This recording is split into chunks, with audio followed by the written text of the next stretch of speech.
साल भर में सबसे प्यारा होता है एक दिन।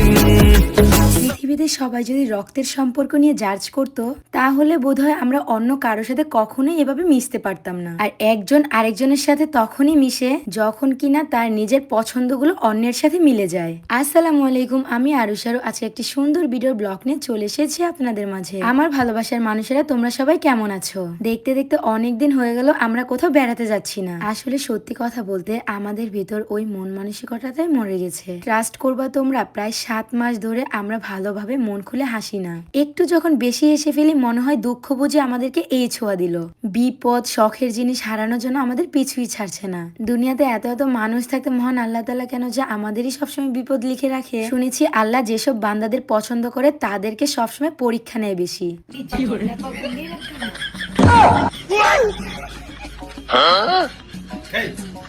তোমার না কইছি এই টি-শার্ট মিশার্ট পরে নাচানাচি করতে না? হ্যাঁ, তুমি কি আমার কথা শুনতা না? আর টি-শার্ট পরে নাচলে আমার কোনো সমস্যা নাই। সমস্যা নাই মানে?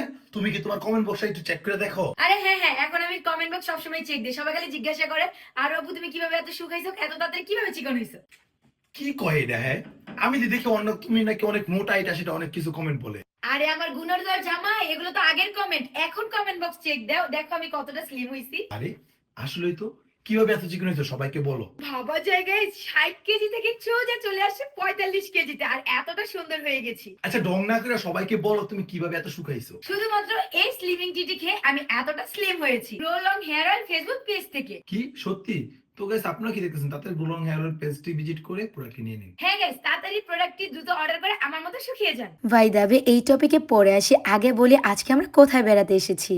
আইমান মানে আমার বড় ভাইয়ের ছেলের বার্থডে। এই তো মনে হলো সেদিনই বড় ভাইয়ের বিয়ে খেতে এসেছিলাম, আর আজকে মাশাআল্লাহ তার ছেলের জন্মদিন। দেখতে দেখতে কিভাবে যে এত সুন্দর দিনগুলো কেটে যায় বোঝাই যায় না। ভাইয়ার সাথে আমাদের সম্পর্কটা অনেক আগে থেকে, আমাদের ভিতর বন্ডিংটা অনেক সুন্দর। তাই তো হাজারো মন খারাপ থাকলেও ভাইয়ের ছেলের জন্মদিনে তো মিস করা যাবে না। তাই তো এক টানে গাড়ি নিয়ে চলে আসলাম জন্মদিনে। সবাই দোয়া করবেন আমার বাবাটার জন্য সারাটা জীবন যেন এভাবে হাসি খুশিতে থাকতে পারে। আর এখন যেহেতু সিজন চেঞ্জ হচ্ছে, শীতের সময় বাচ্চাদেরকে একটু সবাই সাবধানে রাখেন। আমরা সবসময় কাজে ব্যস্ত থাকি, তারপরও সোয়াম মামাম যেন সবকিছুতে ভালো থাকে সেটাই খেয়াল করি আগে। আর আপনি যত বড় একটা বিজনেসম্যান হন না কেন, সবার আগে হচ্ছে আপনি একজন ভালো মা হতে হবে। সর্বদা আমি চেষ্টা করি ভালো মা হওয়ার। এখানে এসে সোহা মামুনি অনেক খুশি। সোহা মামাম পুরো ওর পাপার মতো হয়েছে, অল্পতেই সবার সাথে খুব সহজে মিশে যায়।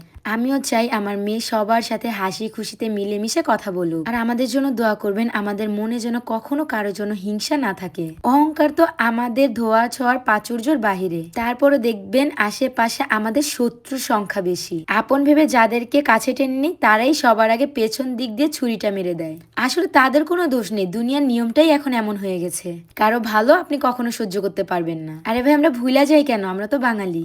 অহংকার হিংসুটা আমাদের প্রতিটা শিরায় শিরায় মিশে যায়। ভাই দেবে কথা উঠালে আর শেষ করতে পারবো না। অলমোস্ট আমরা কেক কাটা ডান করে কিন্তু সবাই মিলে একটু এনজয় করে নিলাম। আর আজকে এখানে এসে সত্যি মনটা একটু হালকা লাগছে। সবাইকেই চাই এভাবে হাসি খুশি দেখতে। কেন মহান আল্লাহ তাআলা আমাদের হাসিটুকু কেড়ে নেয় সবসময়? আচ্ছা তোমরাই বলো, তোমরা তো জানো আমরা হাসতে কতটা ভালোবাসি। আমাদের এমন এমন খারাপ সময় যাচ্ছে, তারপরে যেন আমার ভালোবাসার মানুষেরা অল টাইম আমাদের পাশে আছে। তোমাদের কাছে এতটুকুই চাওয়া, সারাটা জীবন এতটুকুই চেয়ে যাব। তোমাদের সাথে আমাদের সম্পর্ক কখনো নষ্ট হবে না। কেন জানো? যে সম্পর্কে কোনো টাকা পয়সা লেনদেন নেই সেই সম্পর্ক অলওয়েজ বেস্ট থাকে, যেটার প্রুফ আমি নিজেই। ভাই দেবে মজা করতে করতে কখন যে যাওয়ার সময় হয়ে গেলো বুঝতেই পারিনি। ভালো থাকবা, আল্লাহ হাফেজ, টাটা।